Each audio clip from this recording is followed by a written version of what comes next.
Welcome to another episode of Dave's Movie Dailies. I am Dave D. Saint here about to speak about two movies that I saw not too long ago. Well, it's been about a little while ago, but not too long ago, okay? I should have spoken about them before. I'm doing it right now. The first movie I'm going to speak about is called The Last Showgirl. Now, I remember seeing this. I saw pieces of it. It was like a Instagram trailer type thing, and it just kept speaking about Pamela Anderson, best Pamela Anderson movie, the return of Pamela Anderson and everything. And to me, I'm like, Pamela Anderson from Baywatch? Okay. Let me give it a go.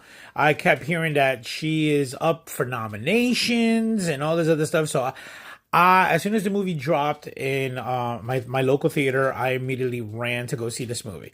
So this was directed by Gia Coppola. It was not A24, but A24 does everything that's like record breaking or whatever the case. It stars, and it's a slew of actors in this movie.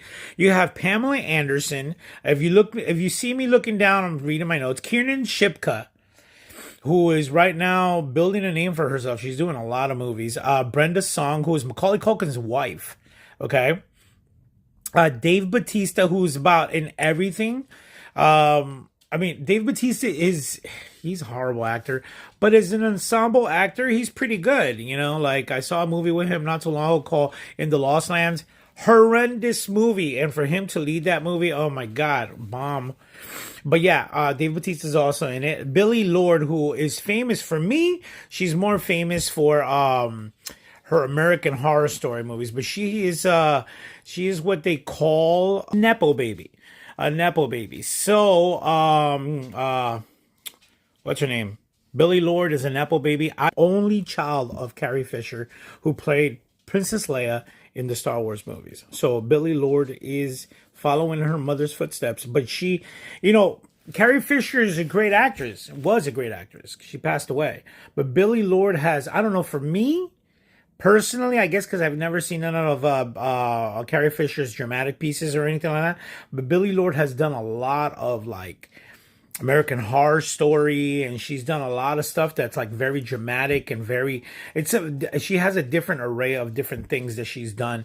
So I don't know. Billie Lourd is one of my favorites. And last person that is in this movie, the cast, is Jason Schwartzman.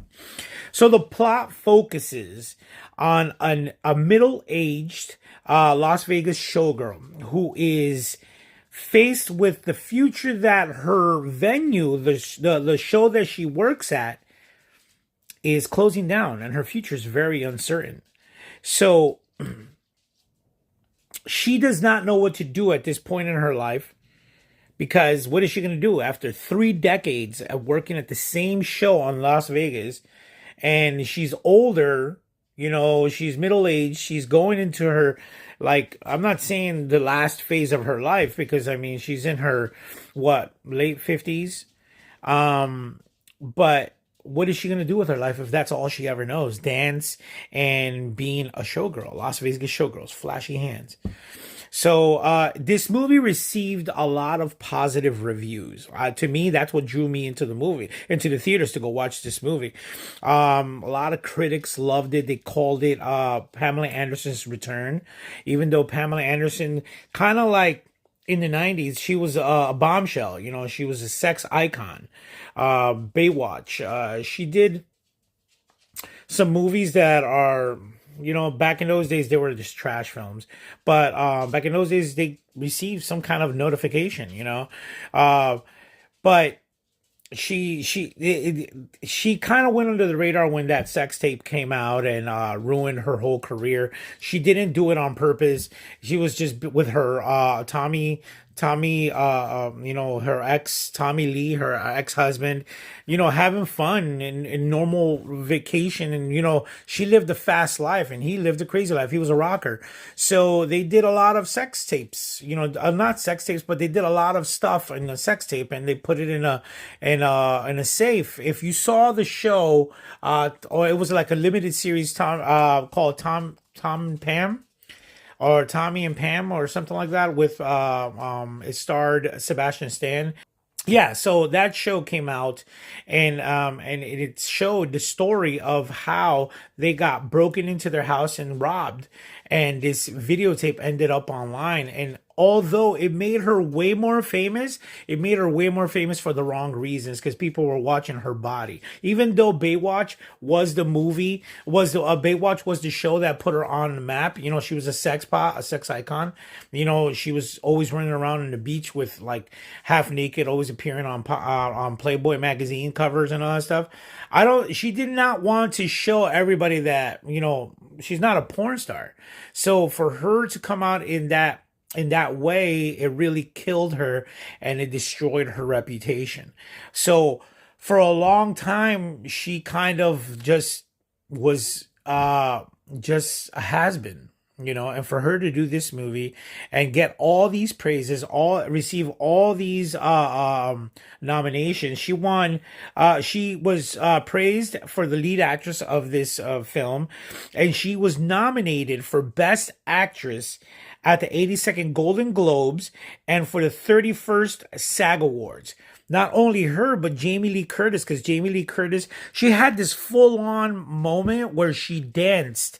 She worked at you know, at a casino, and she was, you know, an old woman, you know. I don't know, these, you know, predominantly you would think that younger women with fit bodies would wear these kind of outfits, but Jamie Lee Curtis was doing it. She was a server serving drinks, wearing like a leotard and some kind of a mess there, which was like the uniform for this specific casino. But there's this one moment that is like a standout scene where she's listening to this music, and it's an amazing montage, and she gets up on this table and starts to have her own little dance, lost in the music. And I'm watching this and I'm like, wow, what an amazing episode. I mean, what an amazing scene for this woman who is, what, Jamie Lee Curtis is like late 60s, probably early 70s. And if you look at her, she's old. She's an older woman. And obviously, when she was in her, what, 30s and 40s, she was amazing. If you saw her in True Lies, if you've seen her in any movie that she was before True Lies, she had an amazing figure. This movie was hot. Who also happens to be a Nepo baby, because she's the daughter of the woman. I don't know the exact name of this woman. She was in the first Psycho movie. She gets killed in the shower. But yes, she got nominated she got nominated as Best Supporting Actress at the 78th BAFTA Awards. Now, for me, 1 to 10, straight up 10. This movie was phenomenal. I did not know that Pamela Anderson had it in her to perform such an amazing role. I was lost. I was enthralled with her character, you know, just all the stuff that she was going through and all that stuff. Kiernan Ship, it's funny because she's like literally what, late 50s, and she works at this casino, this show, and she has like two best friends in there, and it's Kiernan Shipka, who's like literally in like 20 something, and Brenda Song, who is another one that's young. She's the one who's married to Macaulay Culkin now, has two kids with him, and they're like young. They have their whole life ahead of them, and they're best friends with Pamela Anderson, who's like in her late 50s, early 60s, and it's just like a sisterhood, you know, and she's over here trying to find herself and other stuff. Billy Lord plays her daughter, and she's trying to rekindle some kind of a relationship with her daughter, because it looks like, because of the fact that she's been doing this type of lifestyle, because she's partially nude and a lot of the performances, it looks like the daughter has been kind of like, she's left. She's been with her father and all that stuff, and you know, Pamela Anderson's character is continuously trying to rekindle some kind of a relationship with her daughter. You know, the movie goes through a whole dramatic piece, and to me, it was one of the best films that I saw of last year. It was toward the end of last year, Christmas. This movie was released on December 20th of 2024, which was around Christmas time. Great movie. Right now, I don't know where, it's not in the theaters no longer.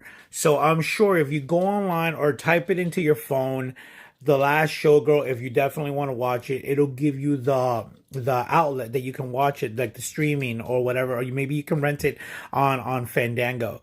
I was made aware in the last movie that I reviewed, which was Subservience, that I gave you guys the wrong date that movie came out.